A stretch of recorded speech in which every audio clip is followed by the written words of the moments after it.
state of fear and misery. No, you're misery anymore. Live in a constant state of fear and misery. No, you're live in a constant state of fear and misery. No, you're misery anymore.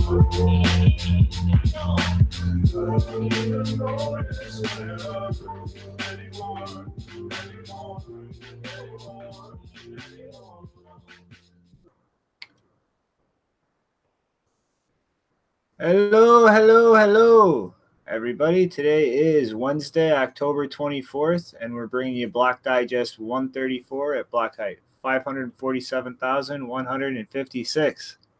And today we are actually here, and I am not bent over a toilet. What's up, everybody? Hey, everybody. How are y'all doing today? Well, it is now a few days before Halloween, and I am at 1984 followers, which is perfect for me. Oh, yeah. Start pulling out the costumes. Everybody got their gray face paint going? No, Para? No, I don't really understand what you ask. You're going to dress up as an NPC for Halloween, right? Sure. Whatever.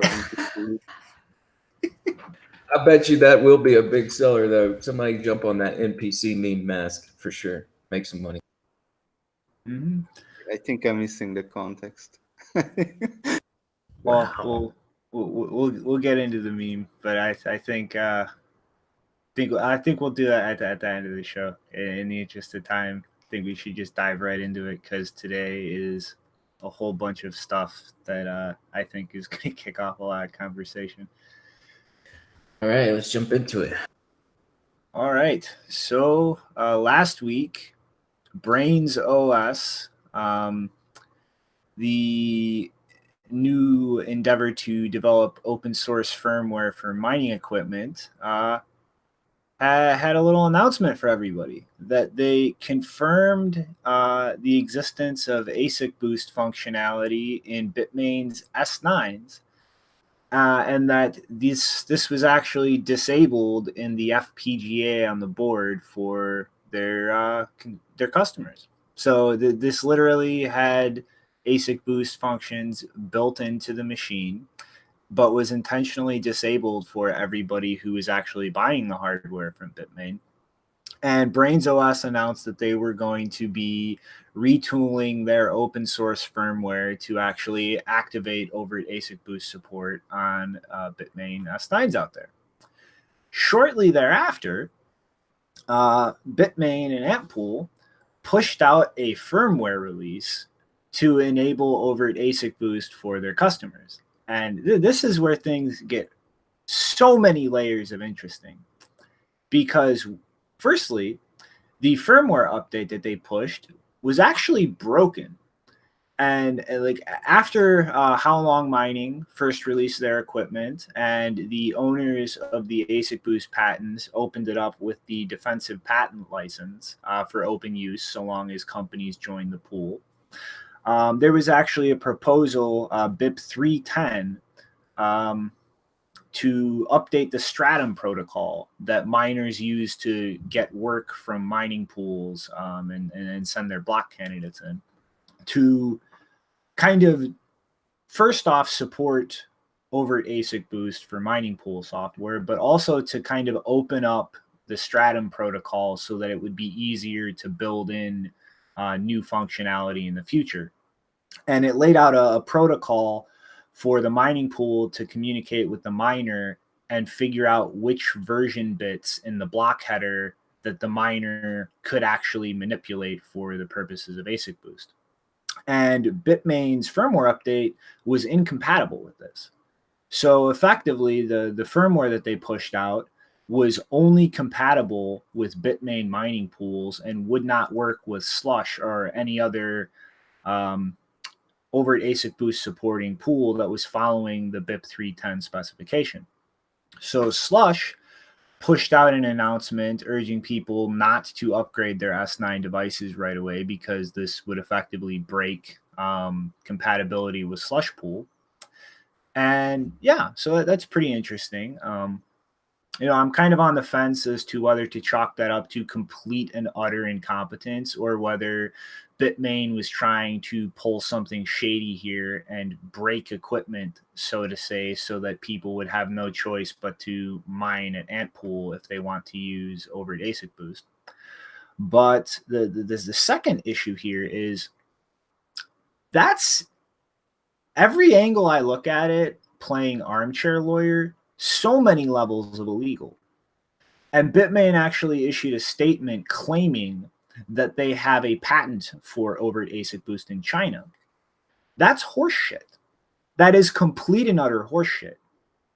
Their patent was actually invalidated because the original ASIC boost patent by Timo Hanke, I hope I'm pronouncing that name correctly, was filed in China under intellectual property treaties that would pretty much make a foreign patent valid and enforceable in China. So now Bitmain, aside from potentially trying to force users into mining with their pool, is outright lying about patents they hold and pretty much breaking intellectual property laws flagrantly. Now, after all this fell out, Antpool finally pushed, I think, 2 different updates to their firmware before they finally had it working correctly. And now, according to them, their new firmware is actually compatible with BIP 310 and would allow users to mine on Slush Pool. But yeah, this is it's just hilarious. Like we've already had Greg Maxwell forensically analyze Bitmain equipment and claim that this functionality was here. And now this is completely beyond any shadow of a doubt whatsoever. Another team has confirmed that, and then Bitmain themselves actually pushed a firmware update to enable this functionality, completely violating IP laws in China and all over the world. So this is pretty interesting because this shows not only that they've had this whole time and we're pretty much taking advantage of this function in their own hardware while disabling it to their customers. So effectively fucking over their customers with not giving them access to up to a 10 to 20% electricity efficiency gain in their equipment. But also just like they're in the middle of trying to get listed on the Hong Kong Stock Exchange right now. And the cat is completely out of the bag right now as a billion-dollar company that they've just been violating patent law. So I think this is definitely not something that's done and over with here. And honestly, I would be ridiculously shocked if there is not some kind of legal action or huge consequence for Bitmain sometime in the next couple of months. I would be really shocked. Yeah, man, it's that is pretty crazy nonsense going on from Bitmain trying to do some shadiness. I would imagine just trying to get people to mine on their pool in order to use ASIC boost. But yeah, I mean, like maybe this is actually some even bigger play of China trying to play a patent game and be like, let's see what's going to happen if we do this. And because I mean, they're talking about going to the Hong Kong Stock Exchange, but at the same time, there's always this sort of looming date of Hong Kong being reabsorbed by China. And I imagine they're putting that all into their factors here. And so, yeah, I wouldn't be surprised if there's some shadiness and sort of just sort of testing the waters to see what would happen if they do this. But yeah, I don't know if it's straight incompetence. I mean, it sounds like they were trying to get people to move over to their pool. But yeah, luckily Slush was pretty quick on that tweet. So hopefully save some people from that little headache. I think a lot of people had to deal with it. I mean, I saw a tweet where somebody had I think more than 50 S9s and actually upgraded almost 45 of them before he figured out that it was incompatible with Slush Pool. Yeah, I got to talk to my local guy, see what he's going up to, man, because I know he's got some S9s in stock too. But like, this is like, Bitmain just keeps digging that hole for themselves deeper and deeper and deeper. It's just, it is pricelessly hilarious. Do you need Nopara?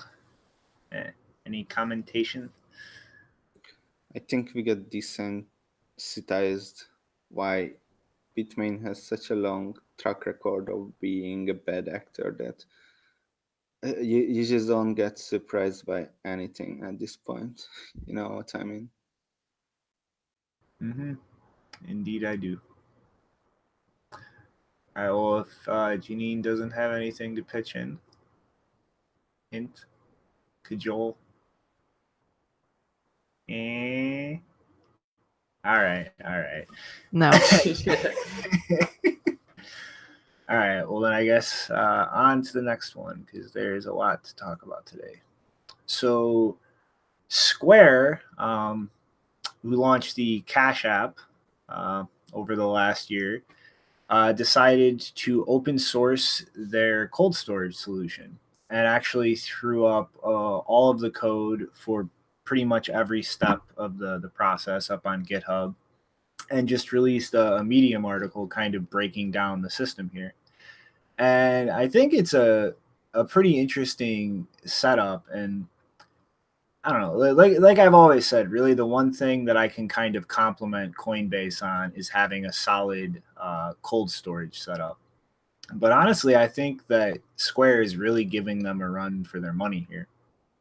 So pretty much what they've done is they've actually repurposed the hardware security modules that they use for their conventional fiat systems. And for everybody who isn't aware of that aspect of the banking system, they've pretty much been using HSMs for decades. Like, you know, even Swift, like just the payment processing system, like the entire system is effectively based on cryptographic keys signing and managing the actual payments being passed around the system.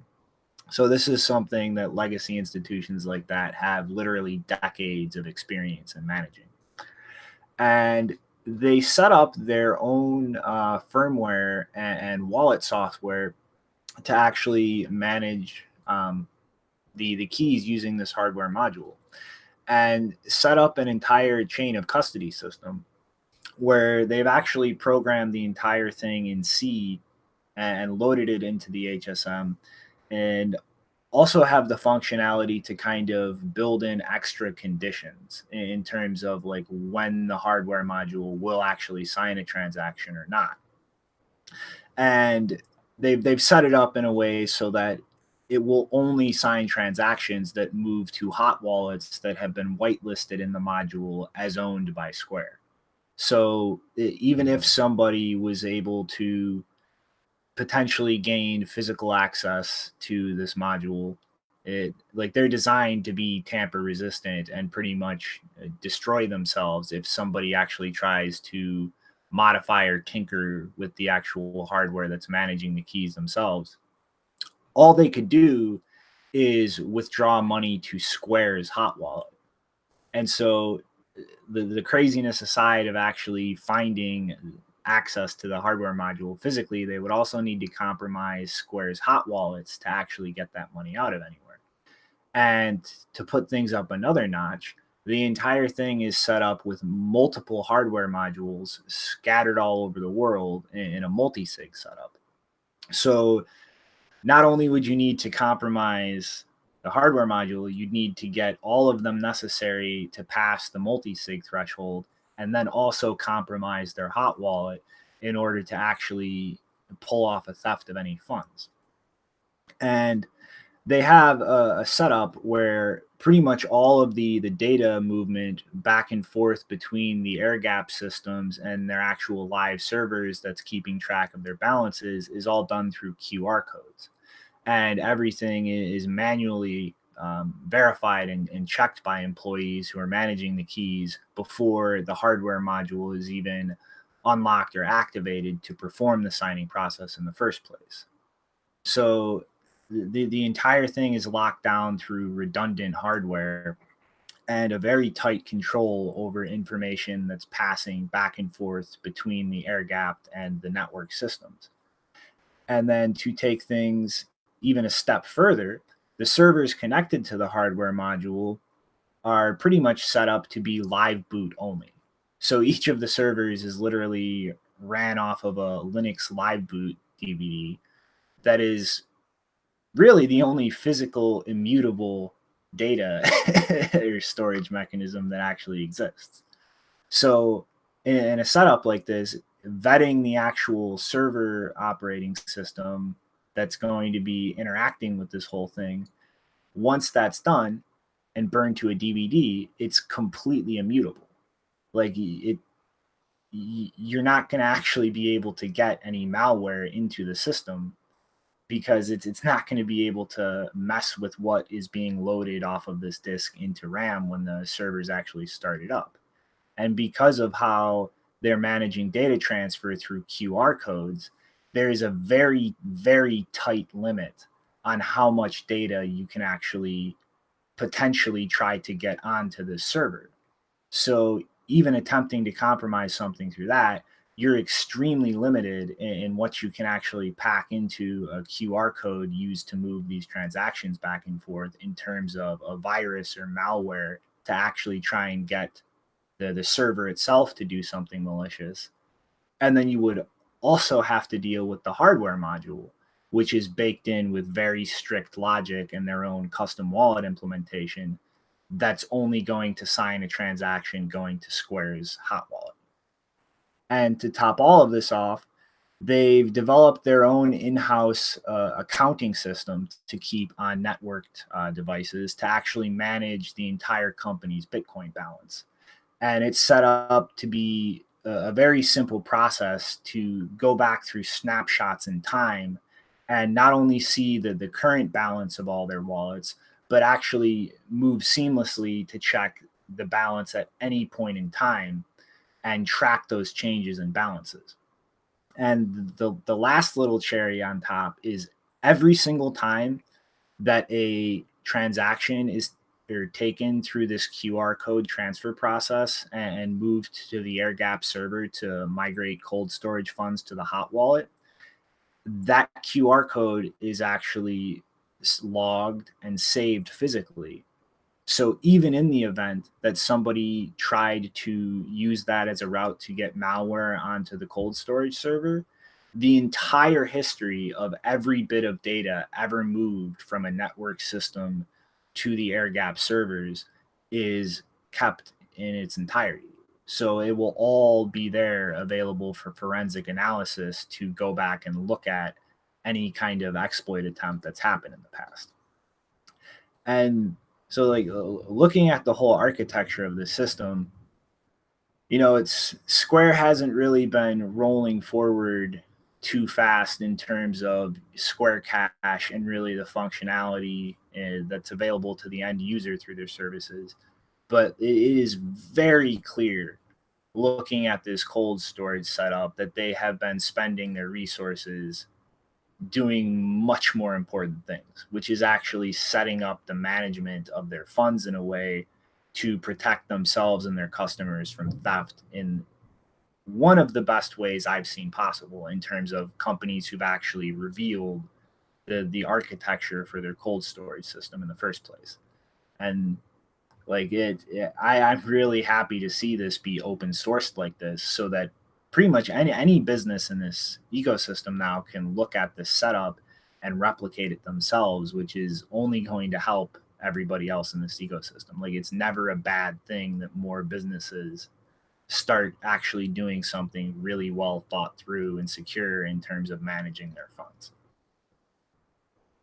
Yeah, it's really cool to see such a, pretty unique cold storage setup and just the way that it's, been put together to build this architecture where it seems like, it's really secure storage and just sort of open source that to where yeah, as an industry, maybe there's some people that are very close to this sort of architecture, but they lacked one step or something. And it's just good to, maybe bring everybody up to speed on a secure way to, store people's Bitcoins. I'm just I'm listening to this whole story, and I'm just thinking like, deposits on Cash App haven't been enabled. And I wonder if it's something like this, where it's like in the background, they've been developing the solution to actually store people's Bitcoin. So it's like, they didn't want to allow that much Bitcoin into their services until they had this sort of thing figured out, which also just shows like, good planning, getting everything done correctly.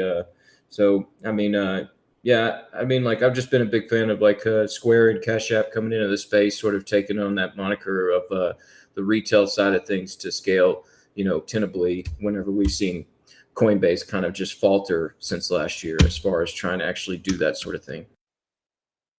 Mm-hmm. So Nopara, the computer guy on the show, what do you think about this? Nothing special. I wasn't paying attention actually. I went to the intro song of the Blog Digest on YouTube, and I commented under it that who is here from Blog Digest. So I'm waiting for likes there. Yeah, we should get some. We've sent quite a few people over there. All righty then. I guess, Janine, you want to take the reins and give us another update on this recursive rabbit hole of fucked up shit that is ConsenSys? Oh, man. Yeah. I will once again be talking about civil, but in this case, ConsenSys, and just the broader red flags around civil. Because like the ConsenSys Venture Lab, this story is like a hydra that just keeps growing heads the more I try to cut off in my thread. And many of you have probably heard about the murder of Jamal Ahmad Khashoggi. I think that's how his name is pronounced. I haven't actually watched any television on the story to actually hear his name be pronounced, because television is just toxic around this story. And he was murdered at the Saudi consulate in Istanbul on October 2nd by 15 individuals who are coincidentally employed by Crown Prince Mohammed bin Salman, and who conveniently decided to bring a bone saw to this so-called fist fight that they had, which resulted in his death. One of those men in particular, Mayor Matrib, I think it's pronounced, was actually trained on how to use offensive spyware technology built by the Italian firm Hacking Team, which some of you may be familiar with because they've been in the news a lot for producing offensive spyware technology. And he was trained to do that on behalf of the Saudi state. And if you've paid attention to any news on human rights abuses and cases for any length of time, it would not surprise you to hear me say that Saudi Arabia is one of the worst countries in the world in terms of human rights. For example, they consistently, if you don't believe me, there's a whole bunch of human rights watch groups that rank them, and some that also consider economic freedom as well. And I think on the Human Freedom Index, I think they consistently rank somewhere around 140th place, continuing year to year to get worse. And it was, I think the reason this is all connected is because there was an article written in a publication called Epsilon Theory, which I had actually not read before.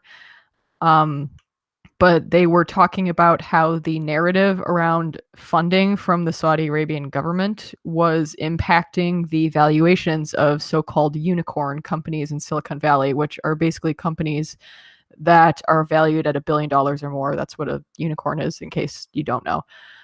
And so he wrote 2 articles. I think his name, can't remember what is, Ben Hunt. He wrote 2 articles about how the first article was just about the fact that this story about this murder of this journalist in Saudi Arabia was impacting the valuations. And then he was talking about how, or I think he was just talking about the story in general. And the second one was about how it was impacting the appearance or public relations of companies in Silicon Valley like Uber and Slack and things like that. And the reason is because the Saudi Arabian government has been giving money to a company or venture capital fund called SoftBank, which is actually owned by a guy, I think it's actually a Japanese company. Let me try and find it. It is Yeah. in Japan. Yeah, the CEO is Masayoshi-san. Oops, did I just freeze? Oops. No. No, we hear you.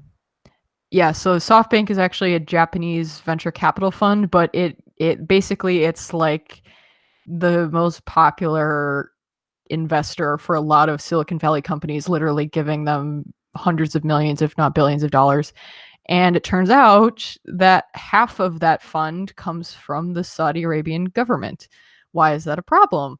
Well, now that the story is coming out, people like Uber and Slack and all of you, I'm going to read off a list actually of companies that have received a lot of money from them, because before the story came out, they conveniently provided lists. So companies include Arm Holdings, NVIDIA, WeWork, Flipkart, never even heard of some of these, OneWeb, Fanatics, SoFi, Improbable, Ver Biotechnology, Compass, Slack, Plenty, Mapbox, Neoto, and Brain Corp. So that's a bunch of other companies that they've also invested in. But the reason this is connected is because, well, they haven't invested in any, as far as I know, they haven't invested in any blockchain or cryptocurrency type companies. But the reason it's kind of awkward is because if you look at this story, you think, well, if it's awkward for companies like Uber and Slack and all of that to get to be one party removed from the source of funding being Saudi Arabia, it must be really inconvenient for companies who work directly with the Saudi Arabian government right now or recently. And one of those companies is ConsenSys. It was pointed out by, let me look at her name really quick. I think her name was Maya Zahavi. I hope I pronounced that right. She pointed out about a week ago that ConsenSys actually did not only a blockchain boot camp that was a partnership with the Saudi Arabian Communications and Information Technology Ministry. They also partnered directly with the Saudi telecom company, which is mostly owned by the Saudi Arabian government. And I believe the main fund, the sovereign wealth fund that like gives them all money, is I think called the Public Investment Fund, which is basically just where the Saudi Arabian government puts their money that they might want to invest into companies or use as a way to fund companies that they own. And so ConsenSys is working directly with them. And so far, I've not actually seen any, besides me and Maya and some other people, there has been very little backlash against the fact that ConsenSys is doing this. And it really surprises me because you have people like John Lilek, who I think is the business operations guy at ConsenSys. He is tweeting out some pretty, I mean, I would say ignorant, but I would also say, what's the word? Just very not very thoughtful or considerate for the circumstances kind of tweets, where he called Maya a troll and he said, well, you know, we have such a bold ambition. The prince wants to reform and transform the kingdom. That's the real story. And ConsenSys went to Saudi. Imagine, and then he referenced there's this like mega city project that the crown prince is doing, which is also funded by the Public Investment Fund. And so he's saying, oh, we're going to do this whole mega city project and it's going to transform the country and we're going to free Persia. And it's like, it's so embarrassing. And if you go look at his Twitter feed, he's basically retweeting a bunch of stuff about how the Saudi Arabian government is so great and how this murder of this journalist is all fake news and stuff. And I mean, there are some shaky details around it, specifically with how Turkey is kind of using this as an opportunity to, you know, get people to divert their eyes from Turkey's own human rights abuses and problems. But the fact remains that a journalist was killed, and there's plenty of evidence at this point that whoever the operatives were, which have been identified and arrested, it's pretty obvious that at least people working directly for the crown prince were involved in his murder and that they tried to cover it up. So that seems pretty clear. There doesn't seem to be a lot of unknown facts around that, as John Lillick is trying to claim. So I find that a bit awkward, because if ConsenSys is trying to fund this whole journalism venture and they basically control the entire thing at the infrastructure and the funding level and also the voting level with how many tokens they own, I don't see them, I can't imagine that a story that would be investigating this murder would be published on Civil at any time soon. I mean, there's nothing to publish on because it's not even ready.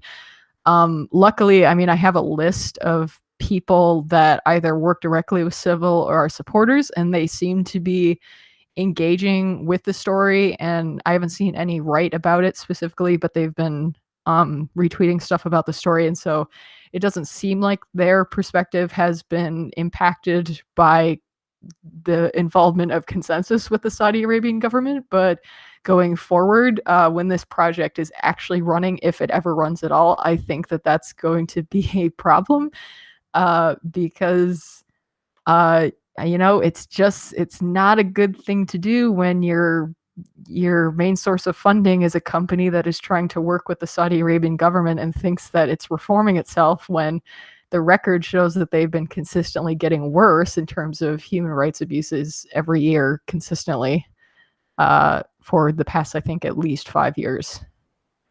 Yeah, So this whole thing just reeks of PR bullshit to me. And I'm not going to go into a lot of details just because I'm not really too sure what his situation is. But like, I spent a decent amount of time last year actually talking to somebody in the Middle East who's doing a lot of air quote blockchain development for a government out there. And like the way he was describing the entire environment is they're just completely pretty much they're a bunch of dumb shits who don't understand any of this, and there are just hordes of Westerners descending on the area claiming that blockchain is going to solve all your problems, and they're just pouring money into the pockets of people like that. So to me, this just reeks of some of the biggest degenerate scumbags in this ecosystem looking at a giant pocketbook and going, oh, I just say these things and we can get lots of that money. yeah, and it's really disappointed me, because actually in the last week I've seen at least one company who had employees go to events in Dubai, and they would come back and say, oh, look, Saudi Arabia wants to do all this blockchain stuff. And I had to like tell them point blank, like, do not even consider that. You like, if you have any ethics at all, and if the people that care about your company, buy your products, have any ethics at all, they're not going to appreciate you partnering with these people. Like, I can't believe I even have to say that. But yeah, there are a bunch of blockchain people going there, and it's just, it's so gross, because this whole idea that, yeah, it doesn't make any sense. Like, sorry, any blockchain, especially if it's built by a company like ConsenSys, or it's built with the permission of the Saudi Arabian government, there is no way it is going to disrupt the country in any meaningful sense, if a blockchain can do that at all. I mean, there's so many social and structural problems that you have to address to even, put them on a decent path to. I mean, they literally only just let women start to drive. Like, that's how far back they are, in terms of having similar standards to the countries where these blockchain people are coming from. They have no idea. What fascinates me is that for a company like ConsenSys, like, obviously there's going to be a lot of, progressive people, like there's a lot of progressive people in these startups, and it must be extremely frightening if you're, a woman or a queer person, to have your company be showing up in these countries where if you went there, you could literally be killed because of your sexuality. Like, do you really want to engage with people like that? And do you think a blockchain is going to solve that? Like, it's so disrespectful and blind and disgusting. I mean, Yeah. sorry, Rick. Sorry, man. Yeah, I gotta chime in on this stuff because it is ridiculous. It's like we live in the day of asymmetrical information, and it's like, you go back to World War II, and you have basically a similar thing where you have this country, running into other countries, claiming that this is their country, and they're gonna take over it. And I mean, we know this stuff. I mean, you can look at information coming out of Yemen. You can look at information coming out of Syria. You can look at information coming out of Turkey. I mean, there is this like redrawing of the Ottoman Empire out there, and it is, it might as well be a world war or called that. I mean, it's just not titled that. But I mean, like the amount of entities mixed up in it. And I mean, at the bottom baseline of all this is like, all this petrodollar is based off of reserves that they own, which like the reserves are, I mean, those things aren't very accurately measured and stuff, but it's like, if anybody has an incentive to stay away from this ecosystem, it's those guys. And I mean, just like you're saying, I mean, they're so far back as far as, since, the Wahhabism sort of came into power there and just sort of like slowly degrading thing over the years to the point to where they murder people, behead them in public squares because, they a woman was looking at another guy, or she just took off her headdress, or just like all the violations as far as just like human rights. It's just incredible that somebody would come over there, invest in, like, get investments from them and not expect people to look at that and say like, okay, that this is like really tied to a lot of genocide going on right now, and people just like just like from a completely bloody regime. It's crazy to me, especially when you look at the whole, consensus journalism, Saudi and civil. I mean, like that, it's like civil's trying to do journalism, and yet ConsenSys is the main funders behind that, who are accepting money from Saudi Arabia, who just murdered a journalist from the Washington Post. Come on, guys. This is ridiculous. Like, we live in asymmetrical information. Don't freaking just like listen to some Jasmine's story about like this team's fighting that team. Look at the damn information. Like, this shit's ridiculous. Like, ConsenSys, man. I don't know, man. I know some people that are funded by ConsenSys. I'm gonna start asking them how they feel about taking all this blood money. Yeah, and really, like, though, the one last thing I just want to say on this is like, this goes like far beyond just the ethics in journalism in terms of this dynamic with countries like Saudi Arabia. I mean, like the type of pipe dream nonsense that like people are selling in countries like that is like crazy shit. Like, we'll build you a whole smart city where everything from like driverless cars to the traffic lights and street lights will all run on the blockchain powered by smart contracts. And it's just like, that's delusional. Like, that will never work. And really just think about the dynamic of how long this kind of pilfering Middle Eastern coffers goes and how big it gets, and how like that, this could potentially, if it goes on long enough, start having geopolitical consequences, to the point of like snake oil salesmen making these promises, amassing so much funding from countries like Saudi Arabia that it starts shifting their entire perception of Western nations. I mean, like, just look at the amount of money that the Saudis have pumped into Silicon Valley, and then think about an equivalent amount of money flowing into deranged, air quote, blockchain projects, like a smart city on the blockchain that never gets delivered. And really think about that, how that could start shifting the political interaction between the US and Saudi Arabia, and that perception. Like, that this is inevitably going to wind up being, okay, we just got scammed by a bunch of very wealthy, influential Westerners. Like, how do you think that's going to affect politics in the long term if this gets big enough? Yeah, and the last thing I wanted to point out, kind of a more minor issue, but still kind of funny in a way. I think her name is Desiree Dickerson, pointed out that ConsenSys is actually registered as a federal contractor in the DC area.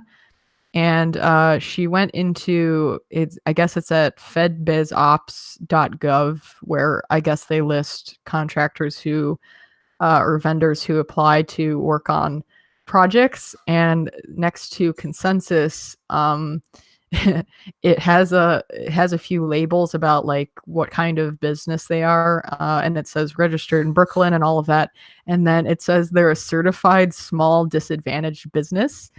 For anyone who doesn't know what a small disadvantaged business is, that's a small business that is at least 51% owned by one or more individuals who are both socially and economically disadvantaged, which is Whoa. granted, like the person who filled out or whose name is registered next to ConsenSys as a vendor is a woman named, let me check really quick. I think it was like Shailene or Shaylee.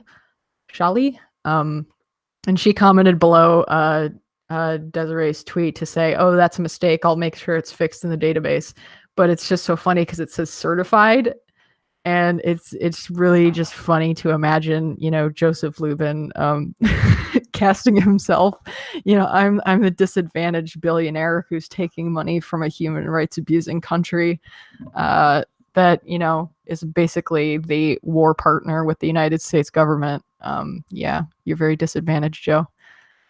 Sounds like Lubin's Trump 2.0. Well, yeah, I guess that's really. You have anything to say, Nopara, or should we move along to the next one?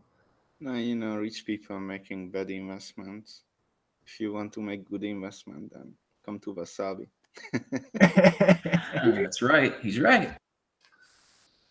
All right, Gene. Well, want to give us an update on Gavin Wood's latest nonsensical rhetoric? Oh yeah, I mean this one I don't know how much discussion we want to have on it. I just thought it was just this one of the stupidest things I've heard someone say at a conference.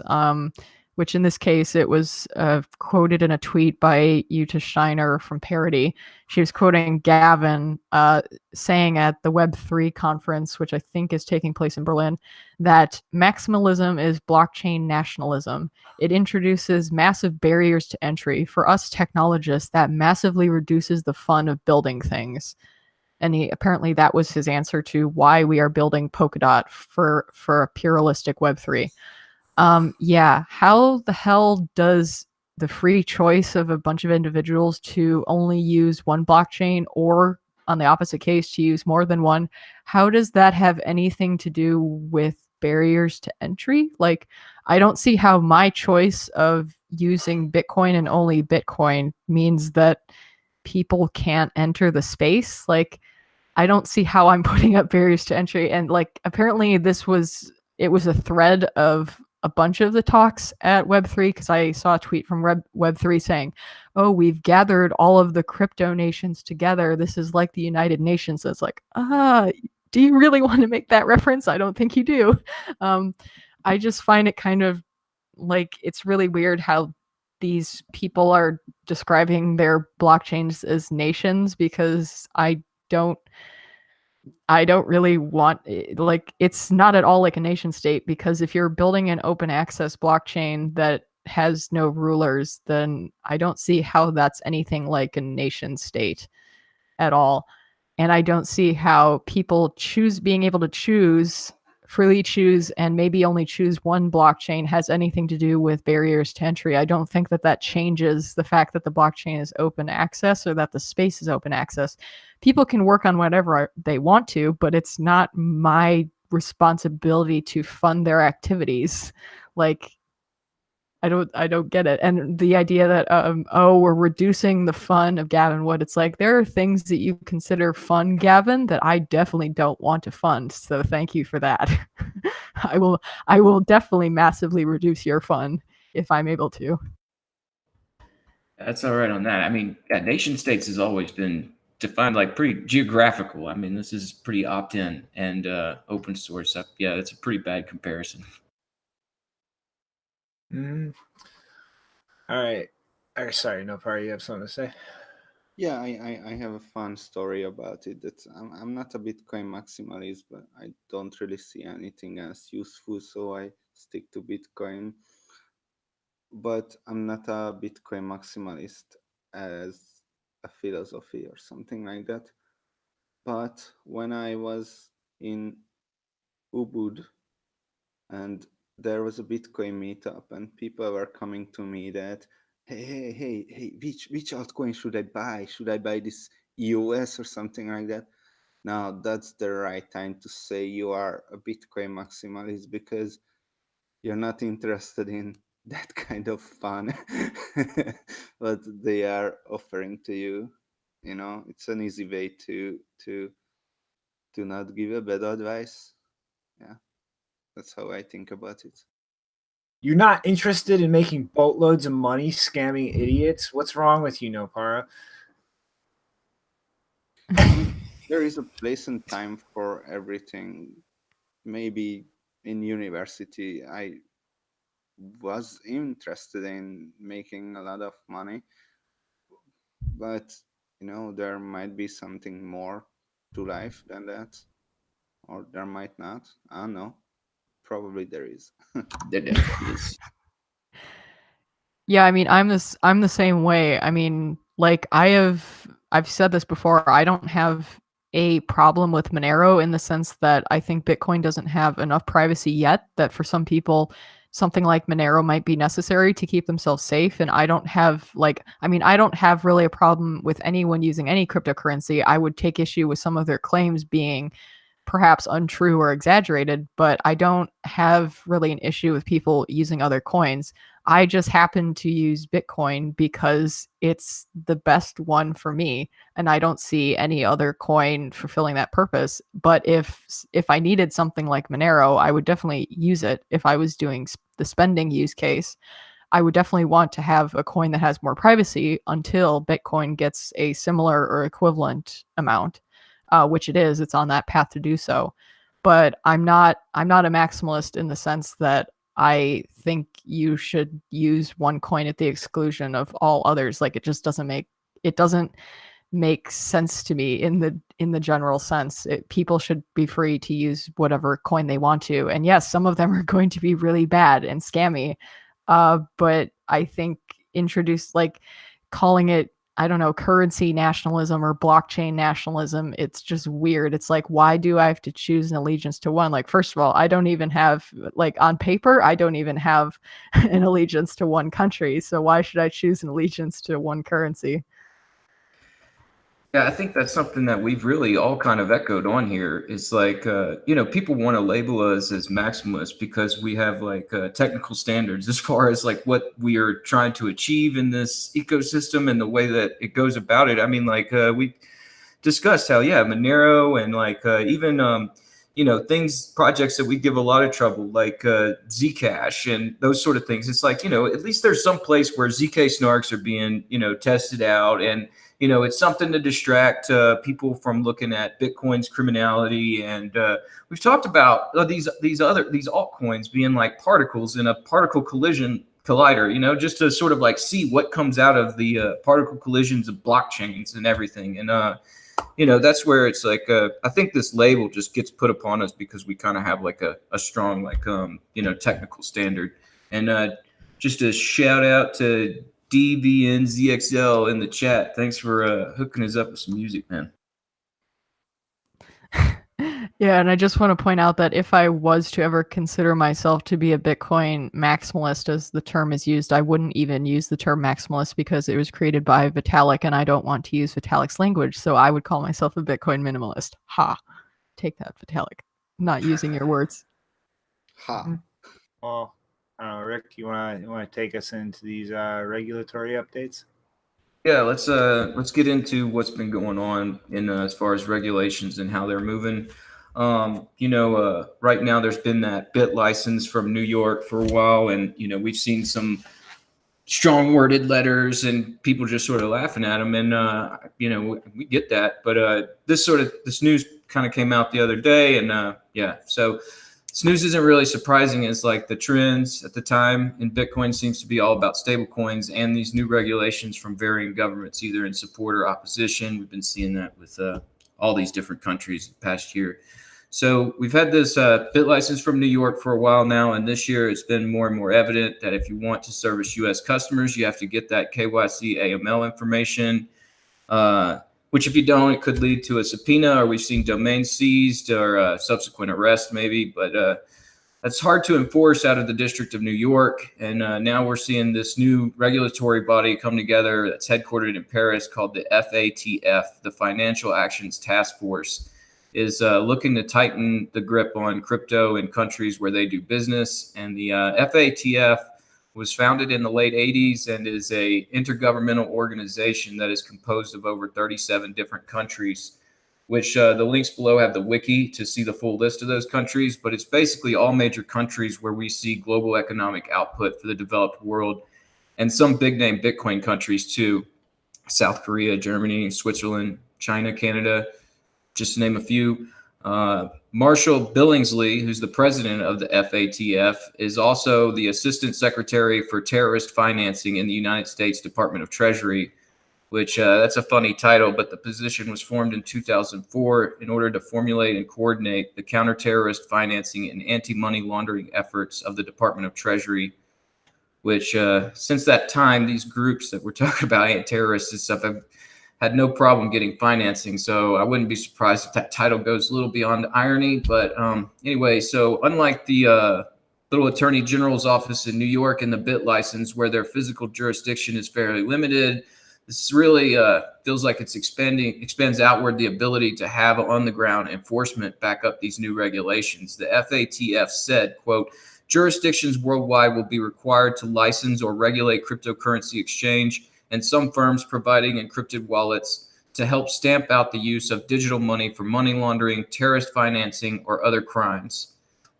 It also looks like these new regulations being handed down will cover tokens and ICOs too. The president of the FATF, Mr. Billingsley, says how countries implement the rules will be subject to periodic reviews by the watchdog. Countries judged to be falling short could be added to an FATF blacklist that restricts access to the global financial system, end quote. Which this is where it really feels like this group of regulators and what guidelines they hand down will have a pretty big impact on the ecosystem. Right now, as it stands, if an exchange chooses not to KYC their customers and they are headquartered in a country that has had relations with the G7 or NATO, but never really saw enforcement from outside their region, we might start to see some that these heavy worded letters with actual people on the ground to try and enforce those regulations. I immediately think about Kraken, BitMEX, Bitfinex, headquartered in Australia and Hong Kong. Those are two countries right now who wouldn't take much notice from a letter tied to a state in a different country. But real quick, Rick. So what you're saying is that if they don't lock down the alternative to the global financial system, they'll lock them out of the global financial system and leave them no option but use the alternative? Yep. That's brilliant. Well, sorry to interrupt. I just had to say that. No, yeah. I mean, it gets down to, I kind of get into that. It's like, those people in those other countries, they might take those letters more seriously, which, in my opinion, I think this is really just going to strengthen the divide between those traditional markets and banking systems to these new systems we use with Bitcoin. Those that take advantage of this technology and don't clamp down hard on its citizenry will win this race. But these countries might just be trying to survive the day. We'll see how it goes, but I wouldn't be too surprised if we see more headquarters moving to places like Malta or the Isle of Man, unrestricted jurisdictions. Then we might just see how long these geographical isolated countries will remain isolated as they become bigger custodians to the economy of the future. It's one of those things where I could definitely see it strengthening the divide between the two different markets. And it's kind of some news that I thought was pretty upsetting, but let me just go ahead, in interest of time and everything, go into this next story and we could discuss it, because this one's not so bad. So news out of Japan today. Reuters reports that Japan has granted the cryptocurrency industry self-regulatory status. Japan Virtual Currency Exchange Association is the body, and the FSA approval gives the industry association rights to set rules to safeguard customer assets, prevent money laundering, and give operational guidelines. The association will also have to police compliance. A senior FSA official said, quote, "It's a very fast-moving industry. It's better for experts to make rules in a timely manner than bureaucrats do." You guys might remember those 2 hacks last year that happened in Japan, 60 million from Tech Bureau Corp and 530 million from CoinCheck. After those incidents, the FSA required all exchanges to register with them before allowing the exchange to conduct business in Japan. At that time, the FSA had talked about building the self-regulatory body, and now it's come to fruition, and they are beginning to set industry standards. A senior partner with a law firm close to the body said, quote, "The self-regulatory body's rules are stricter than the current law, and she expects them to help the industry regain public trust." At the same time, quote, "The self-regulatory body workload is likely to be heavy, and there is an issue on whether it can secure enough staff with expertise in crypto exchange businesses," end quote. The FSA also published a set of guidelines for those applying to run a cryptocurrency exchange, which there are about 160 entities that have expressed interest in that regard. So between these 2 sets of news stories coming out about regulation, do you think maybe this is like one good, one bad, or do you think one's serving the other? Like, do you think like, because I mean, like the way I see it is like the FATF is headquartered in Paris, but they've got people that are running it from DC, and where this is like a self-regulatory body out of Japan. So I mean, like I could kind of see this as being like the better way to go. The self-regulatory bodies, like what we've always talked about, but part of me in the back of my head is wondering if like maybe they're coming up with the standards for the FATF to be this watchdog. But I don't know. That's kind of a little, smoky backroom stuff right now. But yeah, how do you guys feel about these regulations coming down? And, what do you think about it? Well, I think what the FATF is doing is probably the dumbest fucking thing in the world. It's like if people, or if entities in a nation are being less strict with KYC and other legal policies in terms of letting people interact with cryptocurrencies, and they just lock them out of access to the banking system, I mean, what the fuck else do you expect except them to even dive deeper into the use of cryptocurrencies? Like, it's like I don't understand what the hell they're thinking in terms of incentives there. Like, that kind of enforcement action is just going to drive adoption of cryptocurrencies in whatever nation they cut off even more. It's completely fucking absurd. But like what's going on in Japan, I think that is a fucking hugely positive thing. I mean, like this, like it shows I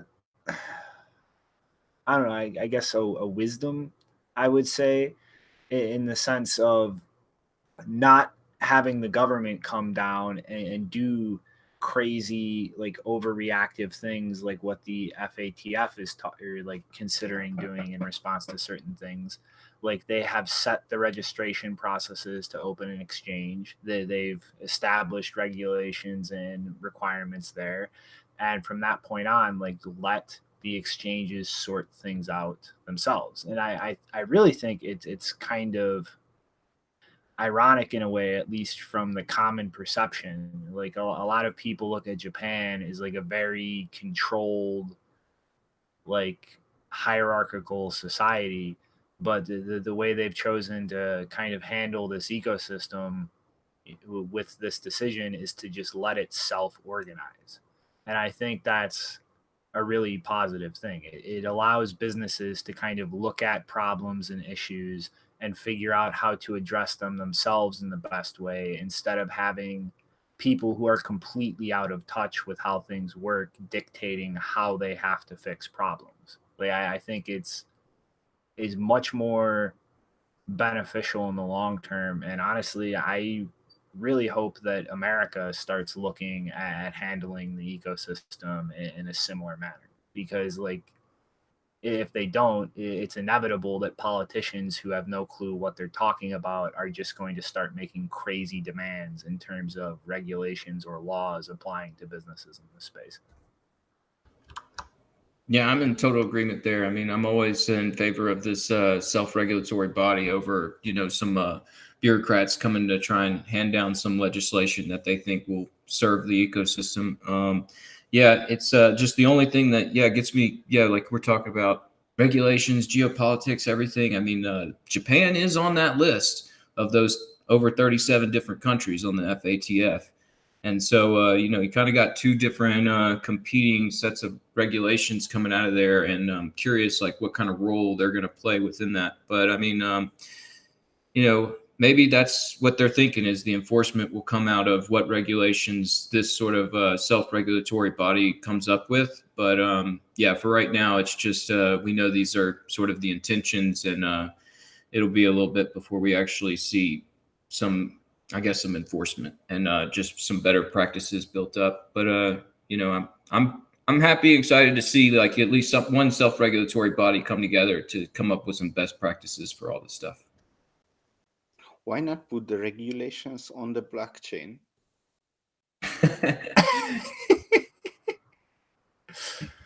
Yeah. Everything on the blockchain. Any comments, Janine, Par, about regulations? I know they said something about encrypted wallets in there too. Oh dear, what did they say about encrypted wallets?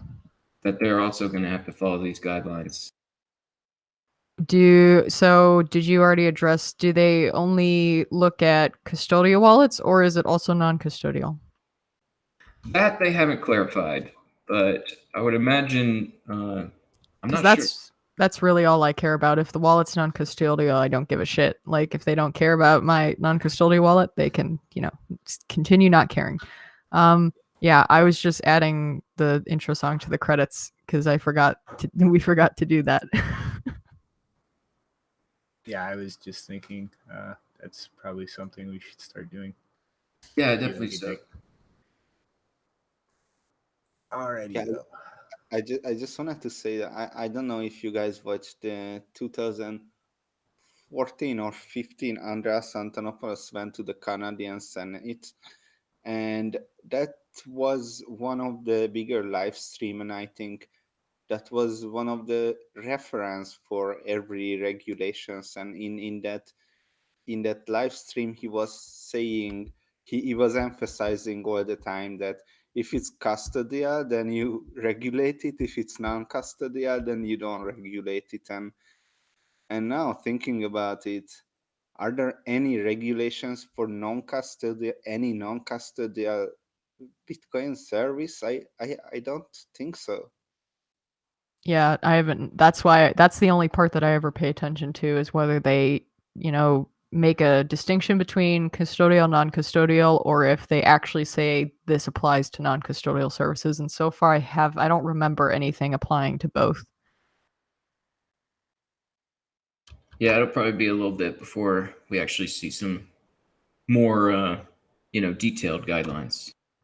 Mm-hmm. All right, so Nopara, you want to explain this this tweet about babies, and then go into this air quote MimbleWimble proposal? Sure. So I've heard from a lot of places that Bitcoin Core is killing babies, and I didn't really understand what that means. So I did my research, and I found this tweet from Laurent, who is working on Oxt Block Explorer, and he showed me that killing child processes is the real thing. So when you have a process, when you have a software running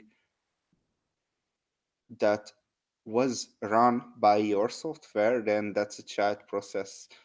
And if you want to make that child process not to run anymore, then you have to kill it. So, or in other words, you have to kill the child.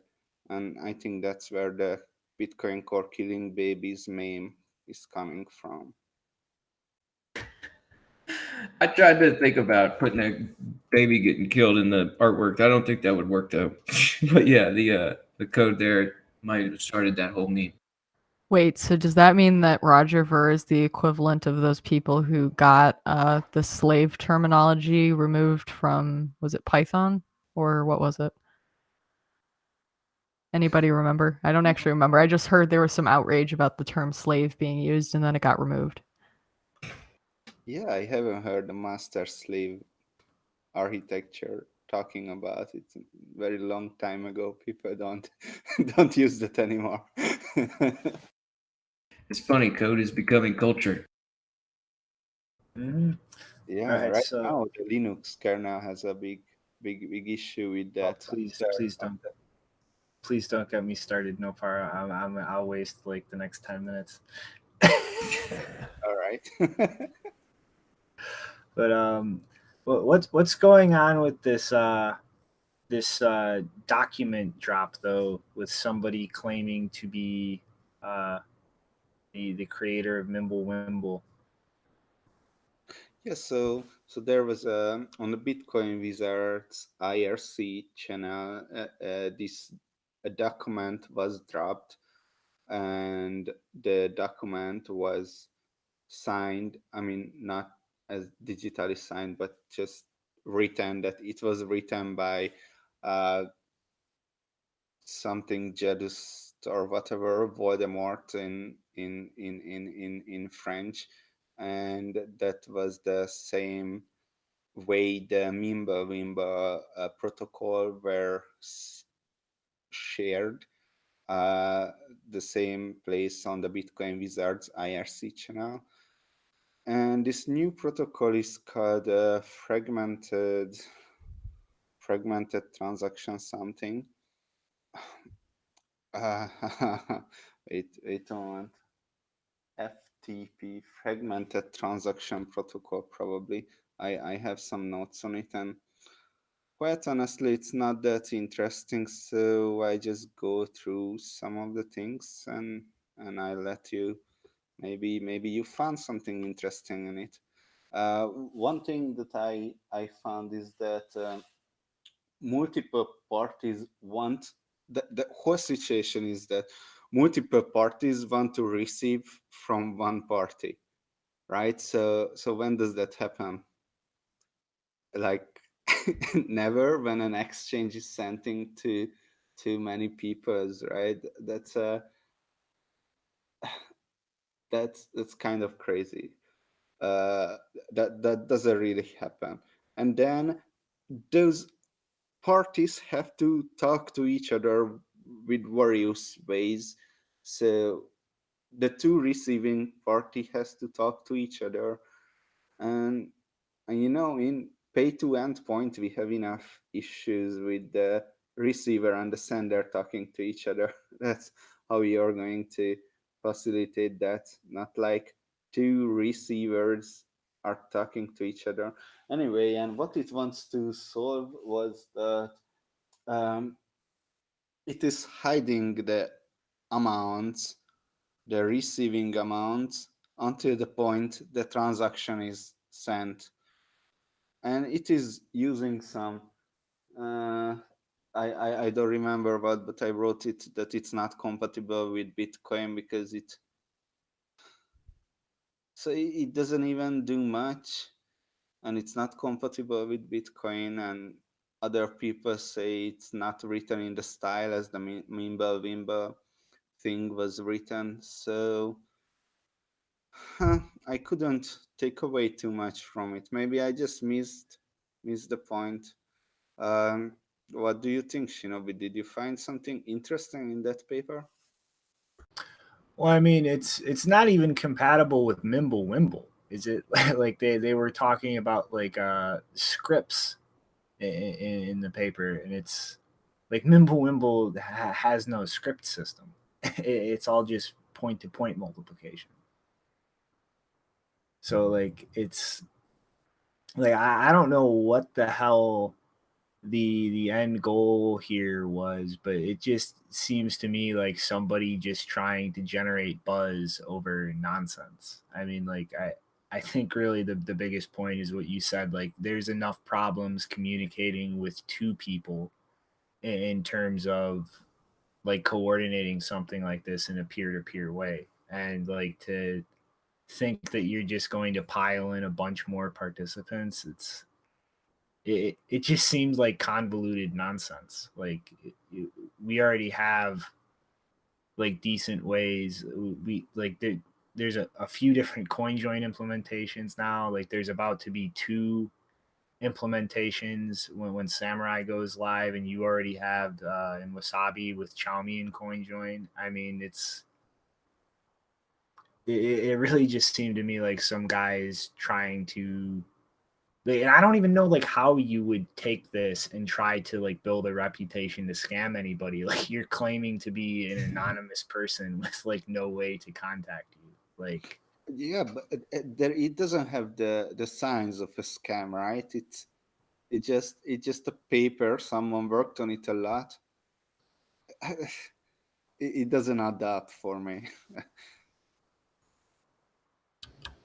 Yeah, me neither. I was looking through it yesterday, and I was looking into it. It's like, it sounds like another CoinJoin implementation. It's like we got things that are working, and yeah, I just started to look into it. It's like, I don't know. I'll just let Nopara explain it to me. But yeah, I mean, it sounds kind of like a look at me, look at my proposal. Maybe somebody will compile it, and that's the scam or something. You just started actually using it. After I established in myself that it's useless, I was trying to find something, at least some part of it, that just get that aha moment or something. Right. Oh, just hey, this can be used for something else or something, but I wasn't able to. Yeah. I mean, like really the most I could take away from this is, I mean, like, I guess like this proposal for like miners committing to a pre-image, like I guess that could be useful in the event of like upgrading to like post quantum cryptography in the event that something ever happened and we needed to use Tim Ruffing's idea to migrate coins in a way that was safe by committing to them before revealing to them. But like I mean, I can't really see much coherent with like the read through that I gave this. So in summary, fragmented transaction protocol was dropped by the same way as MimbleWimble, and we don't see why it matters. And it's probably not, at least Andrew Polestra said from Blockstream, that it's probably not from the same author as MimbleWimble. Just try to get some popularity out of the first thing. I don't know. Maybe I write something and I drop the same way. So now we have 3 from different authors. Anyway, yeah, probably gonna do this at some point. Yeah, that'll be the next way we see drive chains get pushed out or something. Mm-hmm.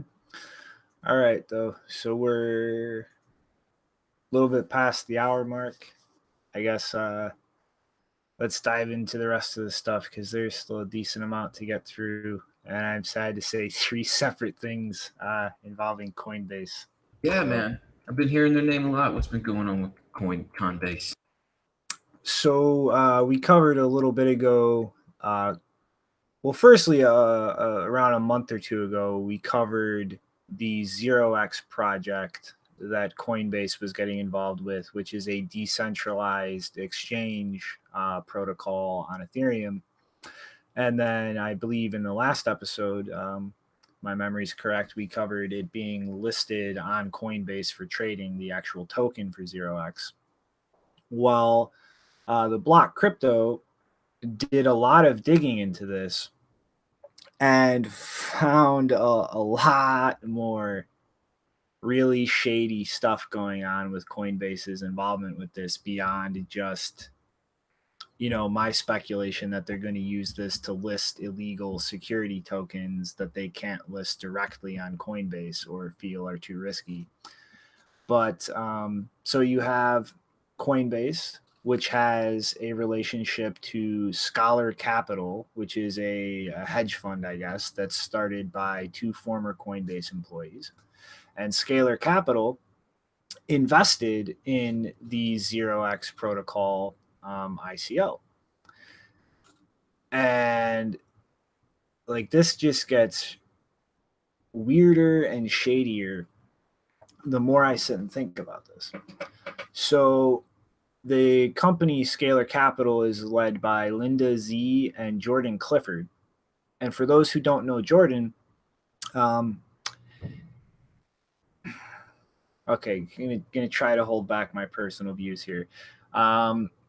Ignoring what I was just going to say, he is one of the employees at Coinbase who is very vocal about Bitcoin Cash and led a lot of the coordination between that side of the community and Coinbase, and I believe had a large part in Bcash being listed on Coinbase in the first place. But Scalar, having these ties to Coinbase and investing in the 0x protocol and the ICO before it was listed on Coinbase, I think brings up a lot of questions about advanced knowledge, which I'm sure everybody who pays attention to that company does not think is a stretch at all. When Litecoin was first launched, Jack Mallers made a few public statements about being given insider information regarding that. And Charlie Lee left shortly after it was listed. The entire Bcash fiasco, it is a objective statement of fact that employees at Coinbase were leaking information publicly that it was going to be listed before Coinbase actually made a public announcement, and people traded on this insider knowledge. I know this directly firsthand as a fact. And it just brings up a lot of questions in terms of, well, what were Clifford and Z aware of in terms of Coinbase's plans to purchase the company Paradex that was building something on the 0x protocol, as far as their plans to list it on Coinbase, and whether or not that was a factor in this fund investing in this token's ICO.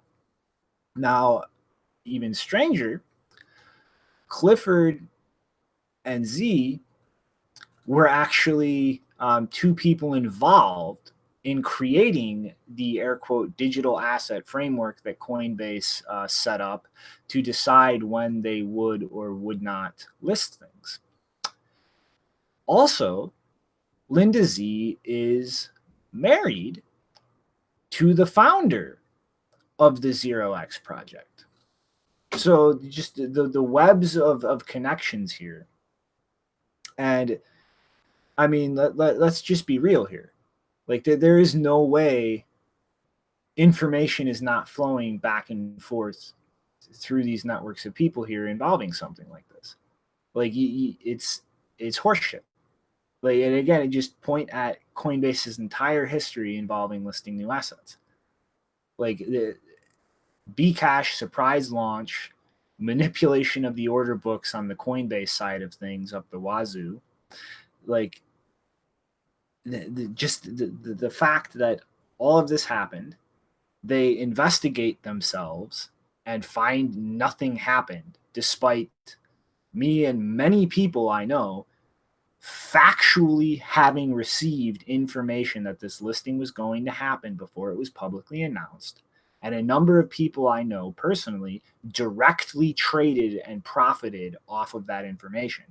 They claim nothing happened.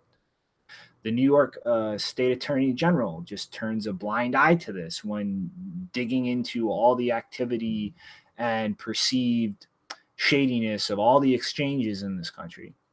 And it's not mentioned once.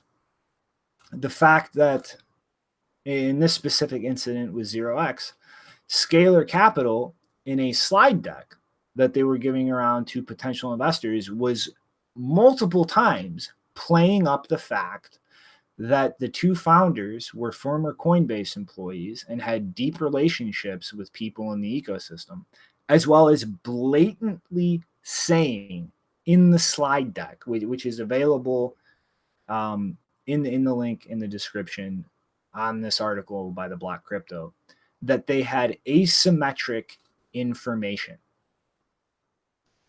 Part of the selling point to invest in this fund was the fact that they had asymmetric information while they were constantly playing up their relationships and their ties to Coinbase.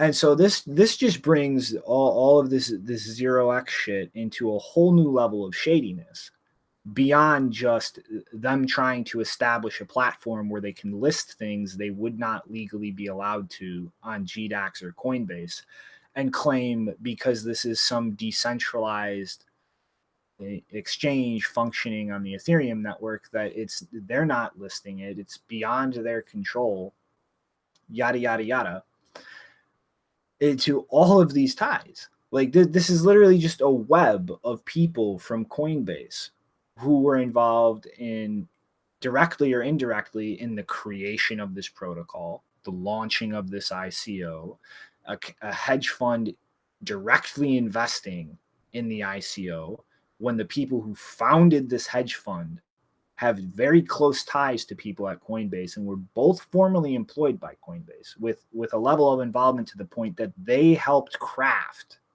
the framework that Coinbase uses to decide whether or not to list an asset. Like, this is just unbelievable. Like, if this was the legacy financial system, there would be subpoenas flying around everywhere right now. But because it's not, nothing's happening. It's like I want to scream right now, but I just can't. Like the entire Bcash incident completely ignored by the New York State Attorney General when they were doing an investigation into the integrity of all of the exchanges in this market under their jurisdiction, or in their opinion under their jurisdiction. They dig into every stupid thing that has happened. They just imply malicious intent on the part of every single exchange over and over in their analysis that refuse to respond to their questions. Yet Coinbase, none of this is mentioned. And this to me clearly shows that what happened with Bcash is in no way whatsoever an isolated incident, because now here it is happening yet again to an even more absurd degree. Like, Did you cut out on me, or was that it? I'm just struggling for words besides fuck Coinbase. Like, they're clearly abusing the revolving door relationship with regulators and former financial experts to an absurd point. To think that all of this kind of activity is going on and absolutely not a peep out of anybody in a regulator's office or the government. Yeah, I mean, like, geez, we saw that whenever that New York Attorney General's office put that letter out about market manipulation, and it was right after that insider trading incident where it was really just a lot of evidence. And yeah, I remember it was just like, so, insider trading is not really illegal. I remember that being a big thing during that whole discussion. And then, yeah, you get into this real vague. I mean, it just seems very much like they are trying to take advantage of their situation here. I mean, like the 0x protocol, these guys are also kind of pretty local here. And it is just like one of these things where I've talked about it to them. It's like, so it's a token for decentralized exchanges issued from a centralized entity. And bad entities related to Coinbase. And I guess if they don't want to list something on Coinbase, you're saying that they could kind of create these little decentralized quote unquote exchanges and list them there. Is that what I just like, I could see them trying to take advantage of that route as far as like getting something listed that they can't maybe technically list on Coinbase. But yeah, as far as, I don't know, the market manipulation, that's what I was going to say, as far as like that being a vague term, and how you connect insider trading, market manipulation, this quote unquote decentralized exchange. It's it's pretty damn shady, Coinbase. Any input from you, Janine, or do your computer try to kill you? Uh-oh. Janine is No, my computer did not try to kill me. I mean, I don't know. It's Coinbase again. Yeah, not surprised. Like this is like, because the thing is, people think that a company gets more ethical or something when they become regulated, but no, actually when you become a regulated company, especially a regulated bank, it just gives you more opportunity to do unethical things, but you know, the regulators turn a blind eye. Like, I knew this from the beginning when they hired that woman who was a former federal prosecutor for one of the Silk Road cases. um like, this is just regulatory, you know, what's the word, revolving door. um yeah, so it doesn't surprise me that they're doing the same kind of shenanigans that banks would do, and actually they're getting away with more things that some banks can't even get away with. Yeah, it doesn't surprise me. But yeah, women in blockchain, we're gonna look past it because a woman's involved. Oh man, yeah, I'm pretty sure ConsenSys is wrapped up with 0x2 a little bit. I'm just kind of trying to do a little research on that. But yeah, I mean, I don't know. It's one of those things that's just like, just too many shady characters. I find it interesting because I think I saw her reply to a thread from someone who is asking, like, tell your story about someone who, like, gave you a chance and how did you get into, I don't think it was actually specifically about cryptocurrency stuff. It was just tell the story of how someone gave you a big break. And I think Linda replied to that thread saying that she got the job at Coinbase where she originally applied for a position that was too technical for her, and then someone else at Coinbase called her back and said, oh, here's another position that would be better suited to you. So she definitely doesn't have a technical, I mean, it doesn't sound like she has a technical background, so I'd love to know what the hell she's advising 0x on.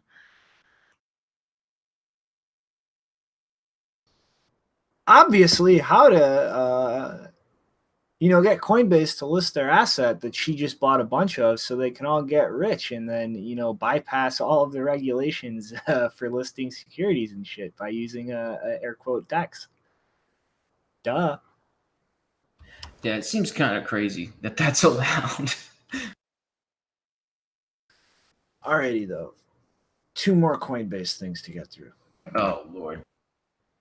So Coinbase and Circle have co-founded the Center Consortium, spelled the British way, which is the wrong way to spell things. We speak American here. But No, I spell center RE because I read a bunch of British English books growing up, and so I use British spelling. well, There, you're wrong. see, when I told this to Adam Gibson, he said that I was Satoshi. So good, you didn't say that. None of you said that.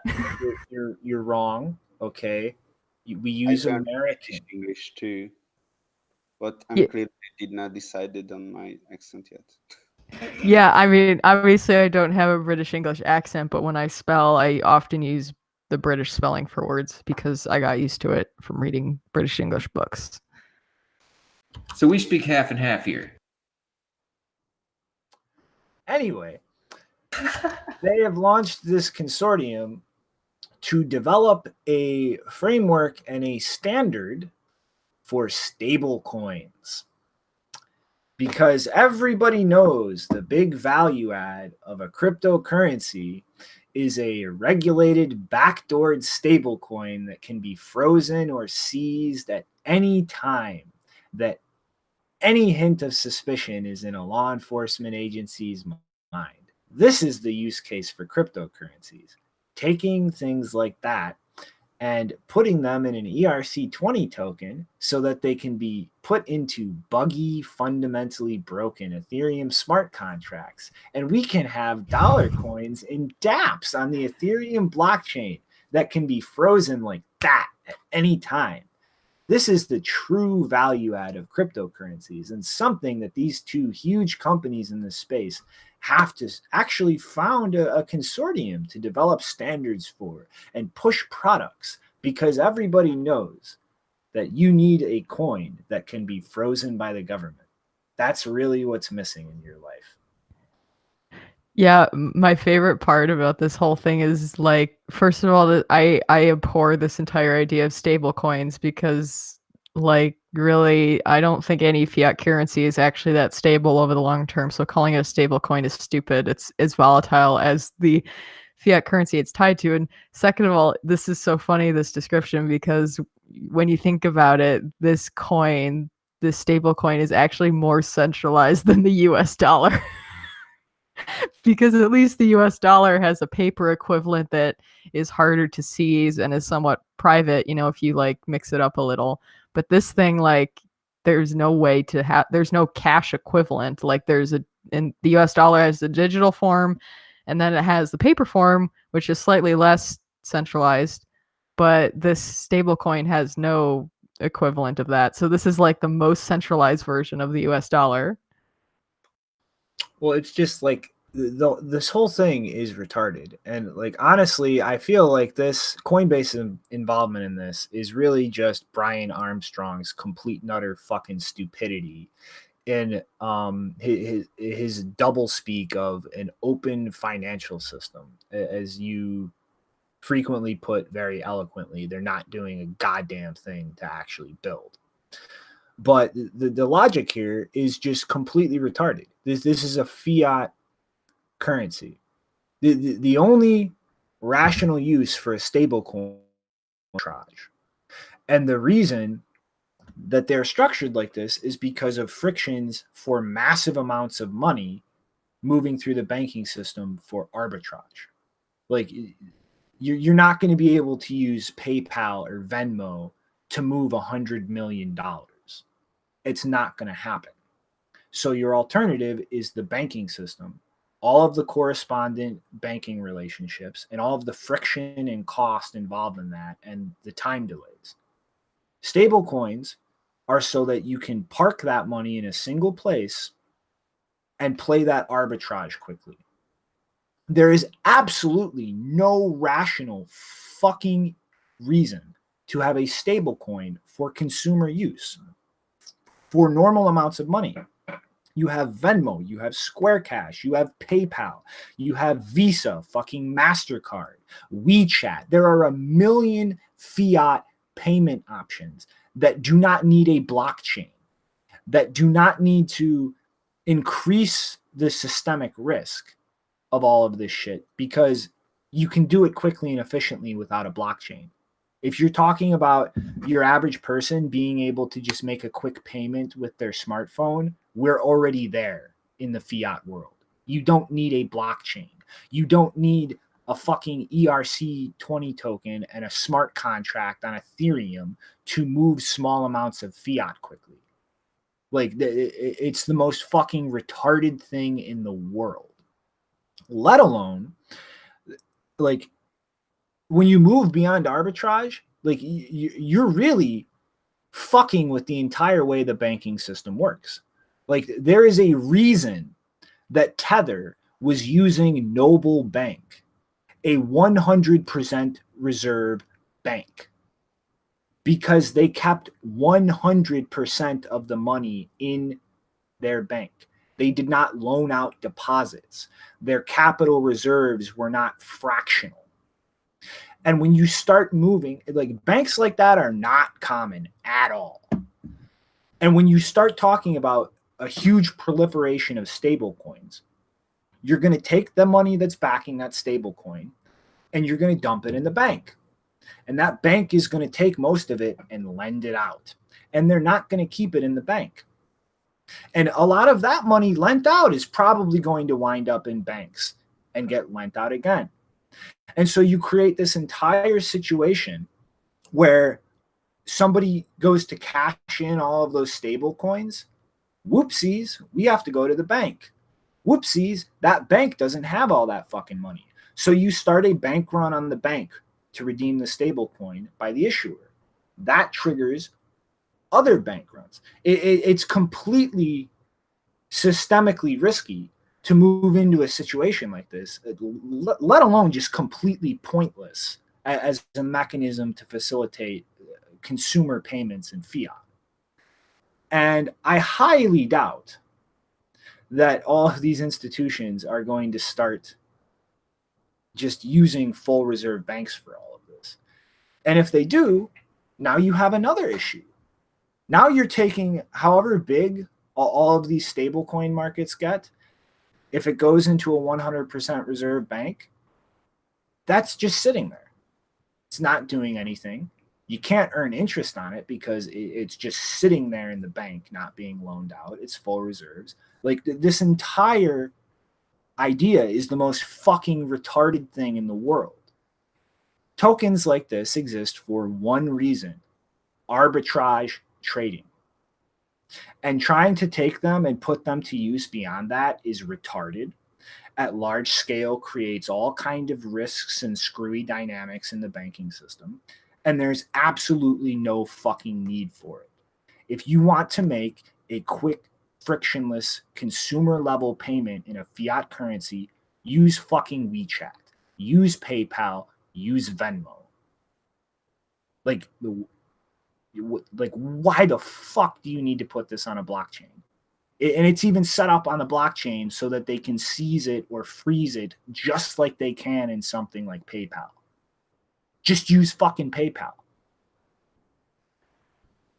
Can't lock down the ecosystem that way, man. Like, I mean, you know, like when I saw this story, I was like, man, what in the hell? But I mean, it quickly kind of made, you know, okay, well, I guess, you know, like the digital currency group, Circle, Coinbase kind of recently got together to form a lobbying group. And, you know, Gemini and all these other sort of guys, they're all working to really be this, you know, the regulated exchange in the area. And I mean, you know, yeah, we saw this FATF come together, and I mean, it kind of makes me wonder if they're just trying to get it to where if you are trading on an exchange where these countries are going to be quote unquote regulated, I mean, like, I wonder if they have to use their quote unquote stable coin. Like you have to use USDC. And like, in order to get that, you have to KYC yourself, where, I mean, like, I don't know if that's really the case with Tether. I haven't bought any Tether OTC, but I don't think you really would have to do that, considering their the way that they use, you know, the people that they work with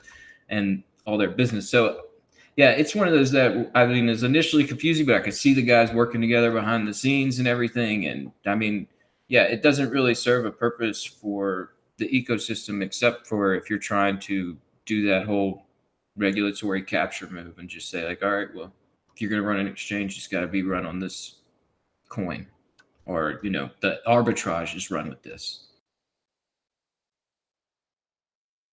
It's just it's completely it's fucking retarded. Like that's really the only word for it.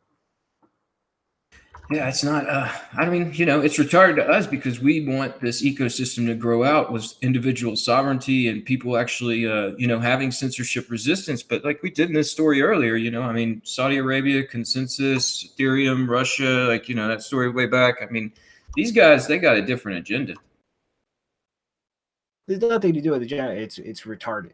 Like it is objectively retarded and makes absolutely no sense in terms of a value add to the consumer. It's retarded. Like the stable coin is for arbitrage. That's what it's for. I'm not going to disagree with you, man. I mean, like, yeah, I'm just like saying for them that it's probably making sense. All right, though. Last Coinbase story. So Coinbase has been approved by the New York State Department of Financial Services as an authorized custodian of cryptocurrencies and authorized to start the Coinbase Custody Trust Company, LLC. They have been specifically approved to custody Bitcoin, Bitcoin Cash, Ethereum, Ethereum Classic, Litecoin, and Ripple.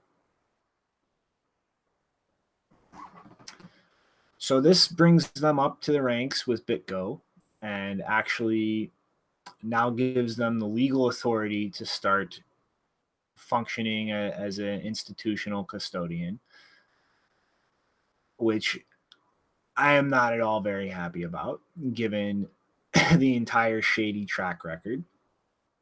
This puts Coinbase in a position to start amassing large amounts of institutional capital as it flows into the space, and more importantly, the economic influence of that capital in terms of consensus rules and changes to those consensus rules, which, given their track record, given their unbelievably long history of complete stupidity, I am almost certain that at some point they will attempt to abuse for their own benefit.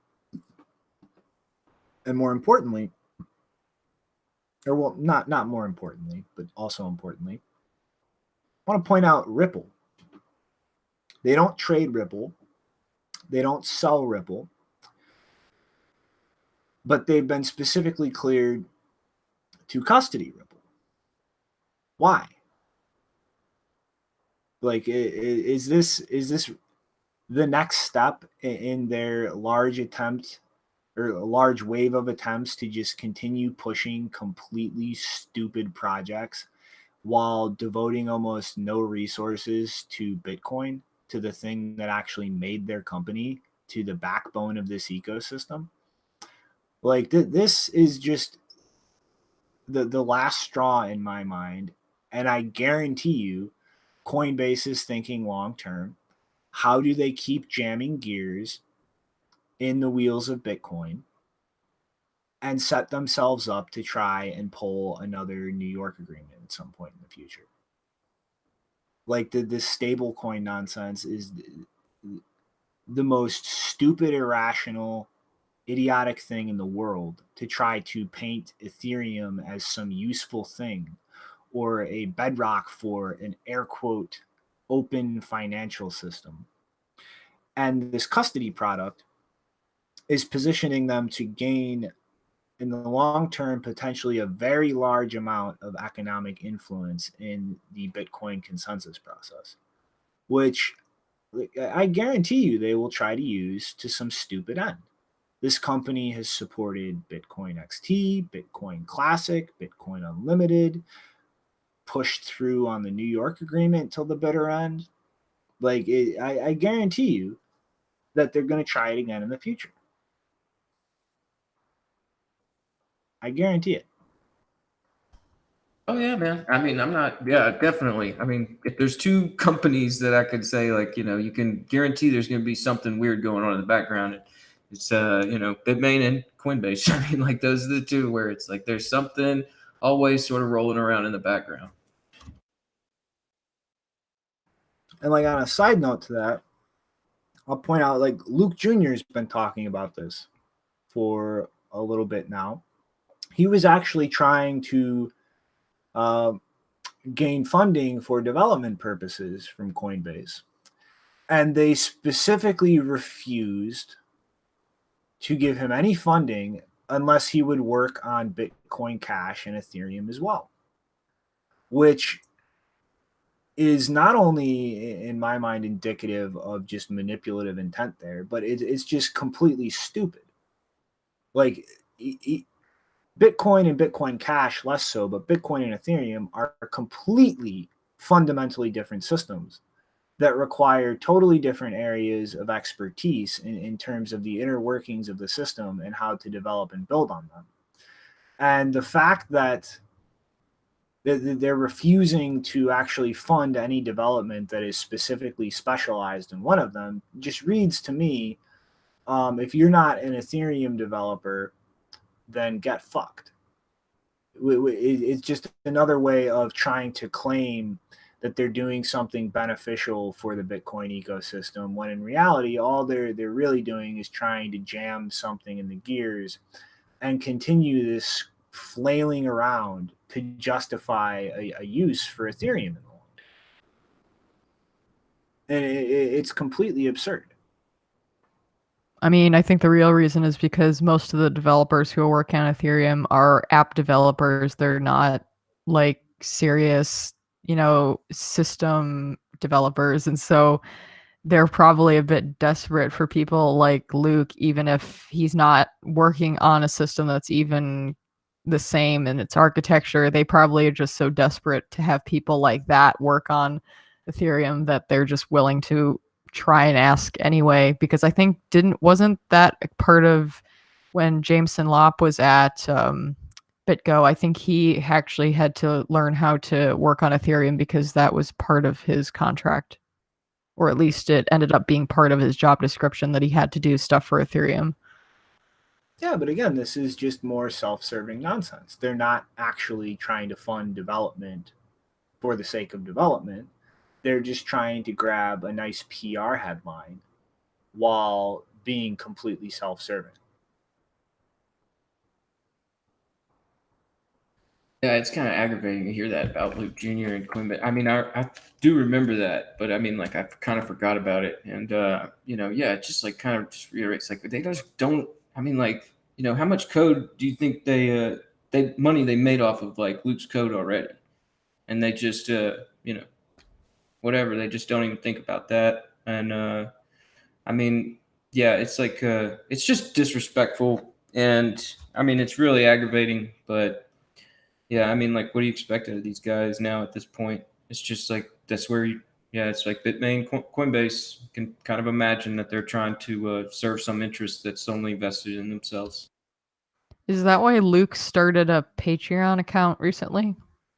Yeah, I was actually going to bring that up in my final thought. Yeah, I got a link for that in my notes. Let me give it to Shinobi real quick.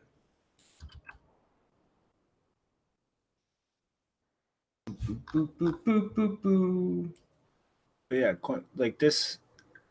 Coinbase is the absolute last company in this entire ecosystem that should be a licensed custodian. Like their history in this space is just nothing but wildly reckless behavior and just outright fucking deception. Like it's But Shinobi, how do you become a custodian without doing those things? No. I mean, I would expect that kind of behavior from, like, if you want to be a bank, you got to act like a bank.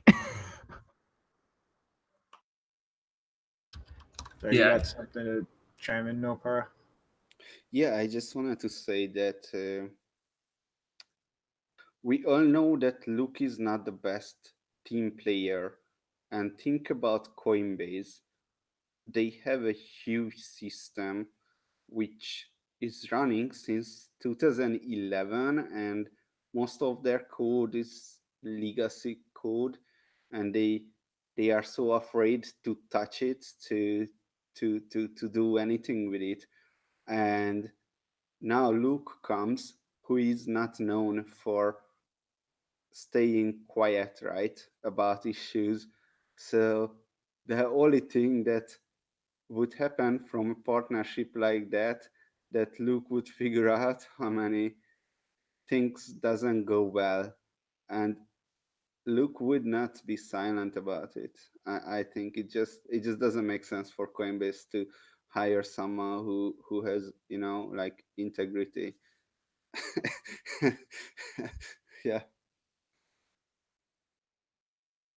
Yeah. Sorry, I was distracted by the chat over there, but yeah, like you want to post this link to Luke's Patreon? Mm-hmm.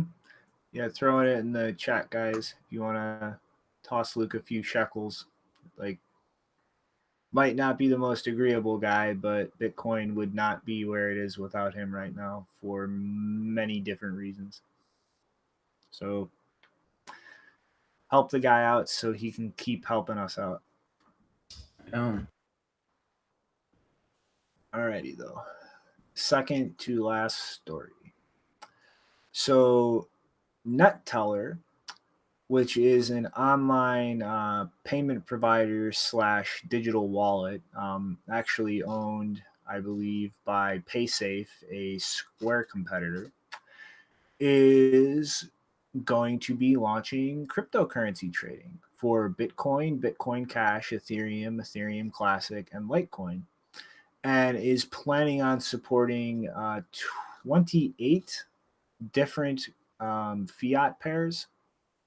So, in the same vein as the Gen Mega announcement as far as ATM software being updated to allow Bitcoin purchases with debit cards.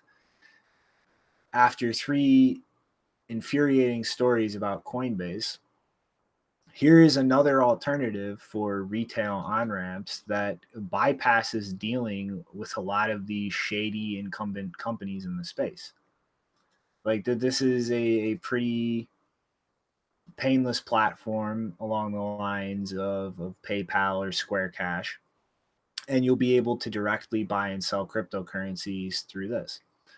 So I really hope this is just a continuing trend going forward, where a lot of these, I guess you could say, fintech payment companies start looking at integrations with cryptocurrencies and really start eating into a lot of the market share in terms of shitty companies like Coinbase. Like ultimately, brand is a really important thing, and people just tend to flock to that brand that's well known. And it takes a lot of different competition and alternatives to really get people to look at other things.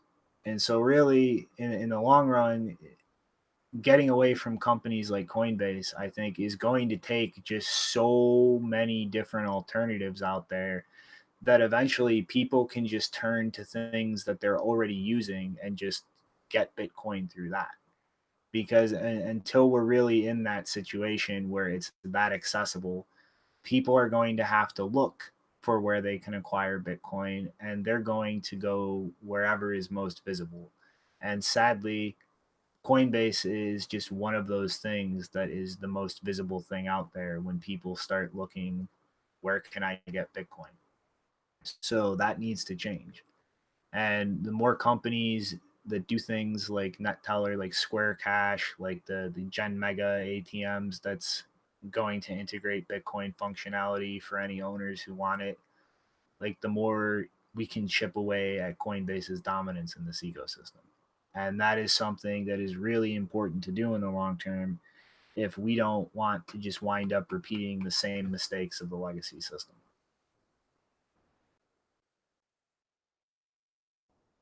Cricket? Yeah, I just didn't have much comment for the story other than, yeah, it's just like somebody else that's going to try and, take some of that market share of all these different ways to exchange currencies now. I mean, we saw that with Robinhood's doing this with all these different cryptos, and now I guess we got these Neteller guys coming in. I mean, because the Robinhood also does stocks, right? But I guess these guys are mainly focused on fiat conversions. So it's another piece of the pie that somebody's going to try and grab. All right. And some shitty news for the last story. The police in India have seized the first Unocoin ATM setup and arrested one of the co-founders of Unocoin. Jeez, man. And so right now, to my understanding, they were not actually breaking any laws except potentially licensing for the ATM, which I'm not really at all familiar with the situation with those things in India. But regardless of that, this is pretty shitty because aside from people moving to purely peer-to-peer systems like local Bitcoins or other equivalents, this really looked, to me at least, like really the only hope for exchanges in India to kind of salvage their business, with effectively being cut off from any kind of bank or fiat payment rails. Like physically dealing with the cash themselves through an ATM was really the only viable solution. And it seems that the Indian authorities are going to crack down very hard on this. And I don't want to speak about crypto being banned, period, in India based on this, but it seems pretty clear that they're going to do anything they can to really smash out businesses that are dealing with crypto to fiat conversion. And I do not think that this bodes well at all for the Bitcoin ecosystem in India. Like I think this is pretty much that last sign that businesses there are probably going to wind up shuttering their doors or having to deal with very intense global competition in terms of purely crypto business models. And I'm not really so sure that they will fare well in that kind of competition. So Yeah. this sucks. Yeah, man, that's what I was just about to say. It's really, really sucks. It's just upsetting to see like them take this sort of, level of strict regulation with this. I mean, like, it wasn't really even listed in the circular as far as just it was all about crypto businesses shut down. And I mean, like, this was sort of like, you're just posting an ATM and sort of like seeing how far they'd go with that. And because I mean, like the ATM wasn't even functional as far as I understand. It was just posted up and they hadn't even opened it yet. And leading towards a person's arrest. It's a pretty strict move there. So yeah, it looks pretty bad there. But the way these things move, I mean, just doesn't sound good for India. But I'm sure these companies are going to try and find another place around to set up shop. Yeah, and in contrast, not specific about India, but I thought it was interesting. I don't know if it was anything. I mean, most of you probably know that in Germany, local Bitcoins hasn't been able to operate since I think 2014. And I haven't seen an ATM in Germany since then for Bitcoin, but apparently one popped up when I looked at the map. I don't know if it was mentioned in the tweet, but I think it said it was in Frankfurt, which is interesting because it's the only ATM to show up on the map for Bitcoin in Germany at the moment. So I'm wondering if there was, I don't know, some new policy that I haven't heard about there, or if someone just decided they were going to set one up anyway. That would be interesting to see that kind of reversal in Germany, but it's sad to see this happening in India. I mean, it's like that country just seems to want to try to fuck over its population monetarily as much as possible. I mean, I really hope their government pulls their head out of their ass. Yeah, it's one of those countries where, you can already see that stark divide. And yeah, I guess they got no problem just keeping it that way. All right, so on that shitty note, I think we should move along to final thoughts. Got about 4 minutes to hit under the 2-hour mark. Well, then I'm just going to be real quick because you already posted the link. But, again, that Patreon for Luke Jr., I mean, I can understand you guys talk about, why not Bitcoin, why Patreon. But, it's just another avenue. It's like whenever you're looking for funding and you have a family, I mean, sometimes you need to open up different avenues and make sure you have multiple income streams. And, I'm sure that right now, opening this up, yeah, it's like he needs it. And so, I don't think he'd post it unless he needs it. So I just want to give, another reminder that, yeah, Luke Dash Jr. has a Patreon and, I've been in Bitcoin for a while now, and you've definitely been operating on some of his code. So, maybe just toss him a few shekels here and there if you can afford it. I mean, like, I'm not exaggerating here when I say that we would not be here without Luke. All right, Janine. Hello. You got link ready? Yes. So mine is a bit more lighthearted than usual. Maybe you guys have seen that tweet from Elon Musk, which was actually about Bitcoin this time and not a scam account that the Twitter algorithm let through. But he tweeted a picture of the Bitcoin anime girl from this website, and people went crazy about it. So I just want to point out that this is where it came from. It's basically a website that turned all of the cryptocurrencies into anime girls. I love the Ripple one is my favorite because of some exaggerated proportionality in particular. I guess that's where they wanted to go with that one because of the Exaggerate. number of It's exactly. that is accurate. That's I'm not gonna name names. But I just thought it was funny in case anyone was looking for Halloween costumes. Maybe you could take inspiration from this site. And my other thought is just a GIF from actually ABC News, because this is basically the only reason why I would watch ABC News. But many of you have probably seen that there's a GIF of two corgis barking at each other, and it's like the arguing on Twitter GIF with two corgis. This is basically the Lynx equivalent. Shinobi, if you want to turn the sound on, it's really funny. It literally sounds like two grown human women that are growling at each other. It doesn't sound like animals. It sounds like humans trying to imitate animals.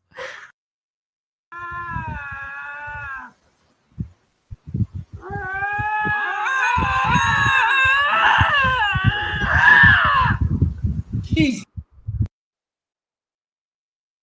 Yeah, those sound like some wild animals to me. But yeah, humans definitely can sound like wild animals sometimes. And this is why we started late, everybody, because Janine got distracted by this. And I can't believe you haven't been distracted by all these waifus. You always what is that you say? Waifu? What is it?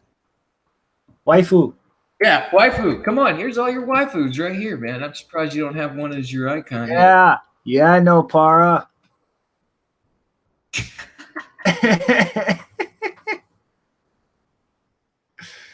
Wait, what is that? Do you have a poster of one? Yeah, I bought it in Japan, actually. It's Nice. yeah, so you can see there is the Bitcoin. So it's a Bitcoin waifu, and yeah, there are some others. So yeah, in Japan they are doing nice things like this. Okay. Yeah. Gonna have to order some of those for Shinobi. Yeah. How do you Actually, know I don't already have them? post it to you. Alrighty. I know you wanted to give a shout out to something before we hopped off the air, no, Para? Yes, I was watching Max Hillebrand's one of his podcasts with the creator or the founder of Purism, which is not sure you guys heard about the Free Software Foundation or Richard Stallman, those very crazy Linux guys. The more this Purism project is doing the same, but the Free Software Foundation is doing with software, but they are doing on hardware. So they have Librem 15 and Librem 13 laptops, and a Librem 5 smartphone, which is going to be the first smartphone that's not going to be built by fucked up companies, which will be very, very interesting to see. I don't know too much, but I watched the podcast Max did, and that guy was great. It looked like he's on the right track here. So there you go. If you want some hardware which I didn't know existed, hardware that actually cares about your privacy and shit, then maybe this is something for you. I will look into it too. All right. I guess. Final shout out though. Yeah. Max's show. I've been catching them recently. They're good. Yeah. So maybe I didn't write. So it's Purism. Puri.sm is the website. So there you go. All right. And my final thought is something I never thought I would ever do. So I went to the comic shop to get my comics, and they were handing out some pretty cool thing for the Walking Dead 15th anniversary. So for the first time ever, look, I'm on camera.